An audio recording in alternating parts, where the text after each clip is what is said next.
বাসায় যদি মাছ মাংস কিছু না থাকে খুব সহজে এভাবে আলু দিয়ে পোলাও রান্না করে নিতে পারবে। যারা নিরামিষ খেতে পছন্দ করে তারা খুব সহজে এভাবে বানিয়ে নিতে পারবেন। আসসালামু আলাইকুম, সবাই কেমন আছেন?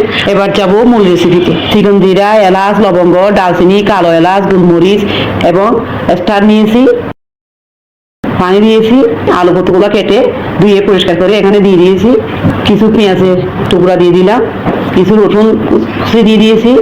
এগুলো দিয়ে আমি সিদ্ধ করে নিব। 80% সিদ্ধ হয়ে গেলে আমি নামিয়ে নিব।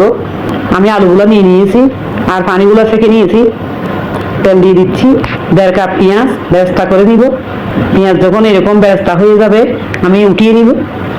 ঘি 1 টেবিল চামচ ঘি দিয়েছি। এবার দিয়েছি এলাচ, লবঙ্গ, দারচিনি দিয়ে দিয়েছি, একটু ভেজে নিব। দিয়ে দিয়েছি 1 চা চামচ জিরা।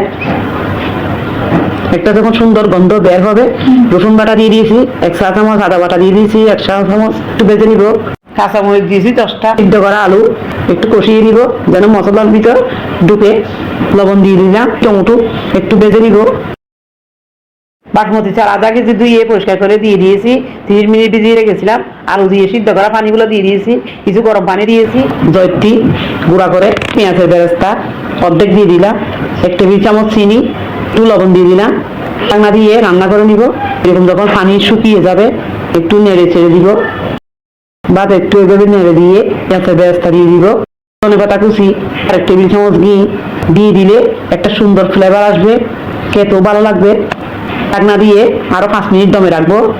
ভাতগুলো আমার হয়ে গিয়েছে, একটু নেড়ে দিব। এভাবে খুব সহজে আপনারা বাড়িতে কিছু না থাকলে খুব সহজে রান্না করে নিতে পারবেন, আর কোনো কিছুই লাগে না, এতটাই মজার হয়। নামিয়ে নিব। আমি একটা প্লেটের মধ্যে ডেকোরেশন করে নিচ্ছি। কতটা অসাধারণ হয়েছে, খেতেও অনেক মজা হয়েছে। খুব সহজে আপনারা বানিয়ে নেবেন, আশা করি আপনাদেরও ভালো লাগবে।